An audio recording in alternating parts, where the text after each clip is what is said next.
Very good morning students. बेटा आज हम फेडरलिज्म लेसन की सेकंड वीडियो में जो लेसन रह गया था उसके बारे में पढ़ेंगे। तो मैंने आपको पिछले वीडियो में बताया था कि फेडरलिज्म क्या होता है। तो फेडरलिज्म क्या होता है बेटा, तो उसको हम संघात्मक प्रणाली बोलते हैं, जिसमें सेंट्रल गवर्नमेंट और स्टेट गवर्नमेंट में पावर्स को शेयर किया जाता है। जो पावर जो होती हैं उनको डिवाइड किया जाता है। तो इस वीडियो में हम जो हमारा रह गया टॉपिक उसके बाद वाला पढ़ेंगे। तो इस वीडियो में हम पढ़ेंगे बेटा इंडिया में फेडरलिज्म कैसे चलता है। अगर हम इंडिया की बात करें, हमारे देश की, तो सबसे पहले तो बेटा कॉन्स्टिट्यूशन में, हमारे संविधान में प्रोविज़न की गई है फेडरलिज्म की। भी फेडरलिज्म अच्छी तरह से चले, इसके लिए जो सेंट्रल गवर्नमेंट और स्टेट गवर्नमेंट में पावर की शेयर की गई है।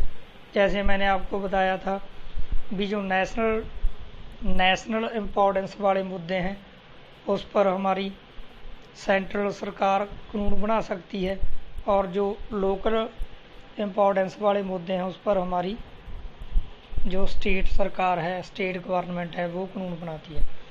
तो अब हम पढ़ेंगे बेटा लैंग्विस्टिक स्टेट्स। तो लैंग्विस्टिक स्टेट्स में बेटा क्या है, तो भाषा के आधार पर जब स्टेट बनते हैं, तो देखो बेटा, अगर हम, आपको पता है भी हमारा जो देश था वो 1947 में हमें इंडिपेंडेंस मिल गई थी। अगर हम 1947 का मैप देखें और आज का हम मैप देखें 2020 का, तो उसमें काफ़ी चेंजेज हैं। तो वो चेंजेज क्या हैं, क्योंकि बेटा काफ़ी जो नए स्टेट्स हैं इंडिया में वो बन गए हैं। किसके आधार पर? लैंग्वेज के आधार पर। क्योंकि अभी आपको पता है बेटा 1947 से लेकर 2020 तक हमारे मैप में काफ़ी चेंजेज हुए हैं, क्योंकि जो इंडिया के काफ़ी जो न्यू स्टेट्स बन गए हैं और जो ओल्ड स्टेट्स हैं उनकी बाउंड्रीज चेंज हो चुकी है। क्योंकि काफ़ी लोगों ने मांग की थी भी जो उनके स्टेट्स हैं, राज्य हैं, वो भाषा के आधार पर बनाए जाएं।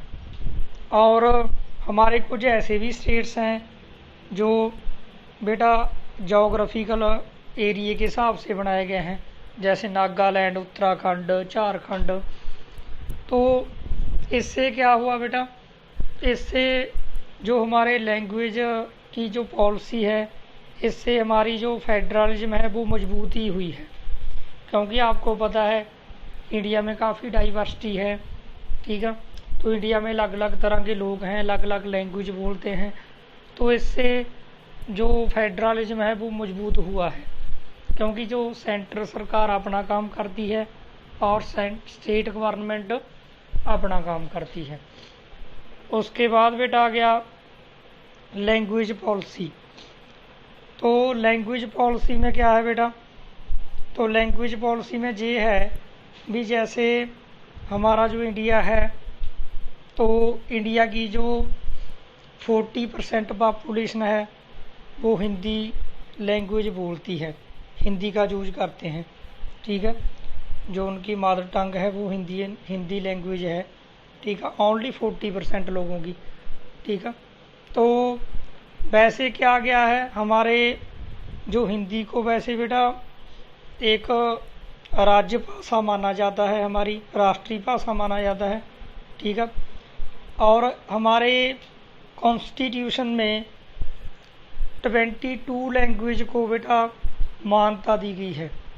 हमारे कॉन्स्टिट्यूशन में टोटल 22 लैंग्वेज को मान्यता दी गई है, ठीक है। एक हिंदी और 21 अदर लैंग्वेज हैं, ठीक है। तो सबसे पहले बेटा हमारे, जैसे आपको मैंने बताया भी, हिंदी को एक राज्य भाषा माना जाता है, हिंदी को एक राष्ट्रीय भाषा भी माना जाता है। तो जैसे बेटा श्रीलंका में सिन्हाला लैंग्वेज को प्रमोट किया गया था, लेकिन हमारे उससे उल्टा है, हिंदी को प्रमोट तो किया गया है लेकिन जो हिंदी नहीं बोलते स्टेट्स उन पर हिंदी को थोपा नहीं गया है। जैसे बेटा श्रीलंका में तो जब सिन्हाला लैंग्वेज को ऑफिशियल लैंग्वेज बनाया गया था तो दूसरी लैंग्वेज बोलने वाले लोगों के साथ डिस्क्रिमिनेशन हुआ था, लेकिन इंडिया में नहीं।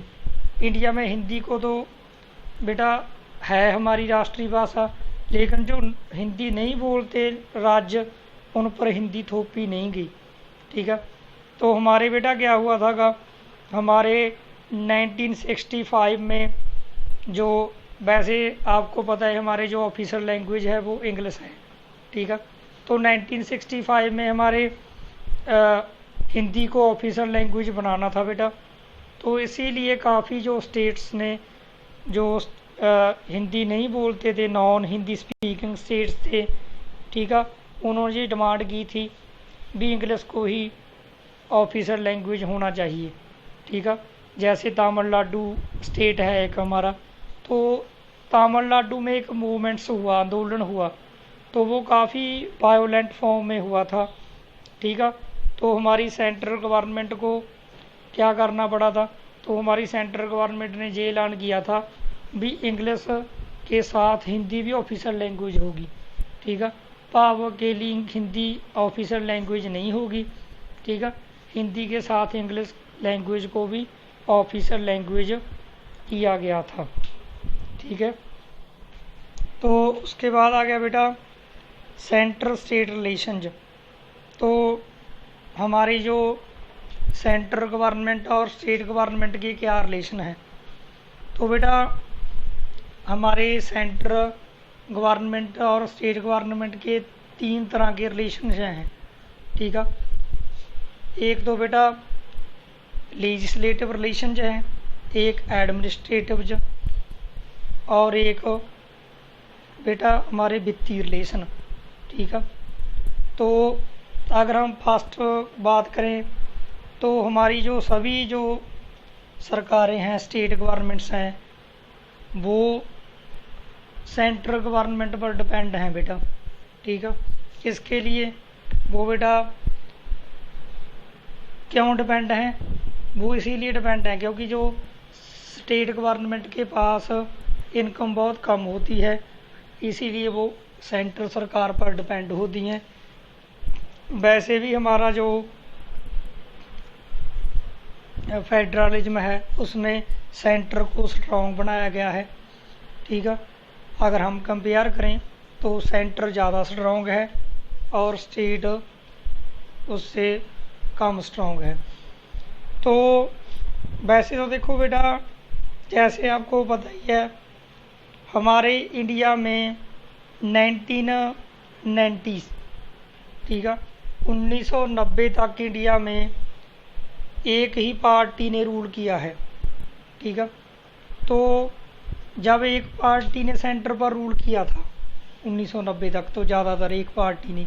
ठीक है, तो कई बार बेटा क्या होता है, जब सेंटर सरकार तो किसी और पार्टी की होती है और स्टेट सरकार किसी और पार्टी की होती है, तो प्रॉब्लम जाती हैं।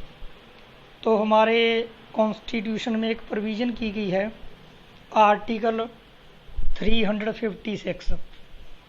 जो आर्टिकल 356 है, तो उससे क्या होता है, जो सेंट्रल गवर्नमेंट होती है वो स्टेट गवर्नमेंट को भंग कर सकती है, उसको डिसमिस कर सकती है। ठीक है, तो कई बार ऐसा हुआ था बेटा, जैसे सेंटर में तो किसी और पार्टी की गवर्नमेंट है सेंटर में, और स्टेट में किसी और पार्टी की गवर्नमेंट है, तो इससे क्या हुआ था, जो सेंट्रल सरकार थी वो स्टेट सरकार को बेटा भंग कर देती थी, आर्टिकल 356 का प्रयोग कर। इसीलिए सेंटर और स्टेट के रिलेशन इतने अच्छे नहीं थे। तो लेकिन अभी थोड़ा चेंज हुआ है 1990 के बाद।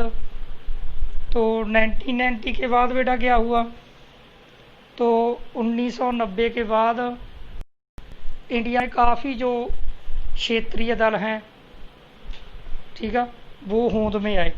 तो इंडिया में काफ़ी रीजनल पार्टीज बनी।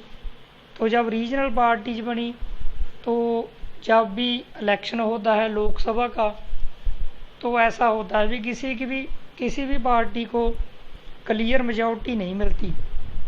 तो किसी भी पार्टी को क्लियर मेजॉरिटी नहीं मिलती, तो इसीलिए जो पार्टीज हैं, जैसे नेशनल पार्टीज हैं, वो रीजनल पार्टी पर डिपेंड हो जाती हैं। तो आपको पता ही है, जब इलेक्शन होते हैं तो क्लियर मेजॉरिटी के लिए कुछ सीट्स चाहिए होती हैं। जैसे हमारे इंडिया में एट प्रेजेंट 545 सीट्स हैं, 545 सीट्स हैं लोकसभा की। तो इनके जो टोटल सीट्स हैं, इन सीट्स के जो हाफ होते हैं, हाफ से ज़्यादा एक सीट चाहिए होती है, ठीक है। तो कई बार क्या होता है, किसी भी नेशनल पार्टी को क्लियर मेजॉरिटी नहीं मिलती, तो उनको जो रीजनल पार्टी पर डिपेंड होना पड़ता है। तो जब रीजनल पार्टी पर डिपेंड होकर गठजोड़ की सरकार बनेगी, गठबंधन की सरकार बनेगी, तो जो नेशनल पार्टीज हैं वो आर्टिकल 356 का प्रयोग नहीं कर सकती, ठीक है। वो राज्य सरकार को भंग नहीं कर सकती। अगर वो राज्य सरकार को भंग कर प्रेसिडेंट रूल लगाएंगे, राष्ट्रपति शासन लगाएंगे, तो राज्य सरकार भी अपना जो समर्थन दिया हुआ है सरकार को, सेंट्रल सरकार को, वो वापस ले सकती है, ठीक है। तो इसके बाद वाला टॉक बेटा हम नेक्स्ट वीडियो में पढ़ेंगे।